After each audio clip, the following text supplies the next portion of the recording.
So then moving forward towards the graphical representation across elasticity of demand. अब ये क्या चीज है, इसकी तफसीली video definition detailed explanation already मौजूद है चैनल पे, आप इसको देख लीजिएगा। सो अब क्रॉस इलास्टिसिटी ऑफ डिमांड को अगर हम ग्राफिकली रिप्रेजेंट करेंगे तो वो कैसे करेंगे?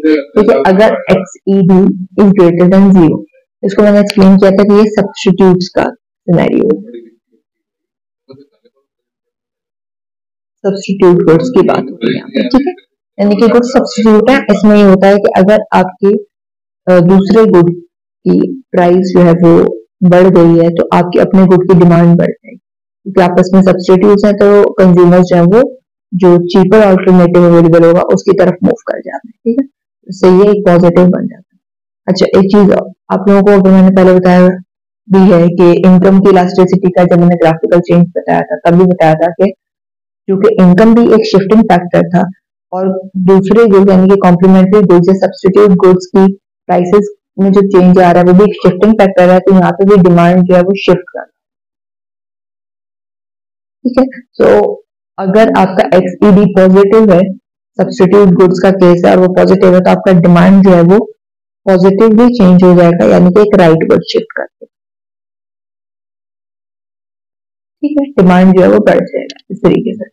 और यही अगर मैं इसका ऑपोजिट केस पे लेके चलूं, यानी कि कॉम्प्लीमेंट्री गुड्स की बात, ठीक है, यहाँ पे एक्सईडी अगर नेगेटिव है तो वो कॉम्प्लीमेंट्री गुड है, यहाँ पे एक दूसरे की जगह नहीं ले रहे हैं बट के एक दूसरे के साथ इक्वली तौर पर चलना, एक दूसरे गुड्स के साथ जो है वो इसकी एग्जांपल्स में मैंने जो है वो लैपटॉप और चार्जर दिया था, इसके अलावा जो है वो लैपटॉप एंड यूएसबी भी इसकी एक एग्जांपल बन सकती है, सही।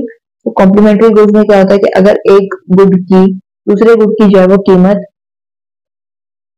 बढ़ गई है और उसकी डिमांड कम हो गई, तो सिमिलरली इस गुड की डिमांड भी कम हो जाएगी, क्योंकि इसके साथ ये उस गुड का एक कॉम्बो बनता था, ठीक है। सो डिमांड जब आपके पास एक्सईडी नेगेटिव हो तो आपकी डिमांड जो है वो लेफ्टवर्ड शिफ्ट हो जाएगी, जो कि एक डिक्रीज को शो कर रहा होता है। इसके बाद अब हम आते हैं एक्सईडी अगर जीरो, वो हमारा लास्ट केस है। एक्सईडी जीरो होना यानी कि अनरिलेटेड गुड्स, दोनों में कोई रिलेशन नहीं है, कोई एसोसिएशन नहीं है।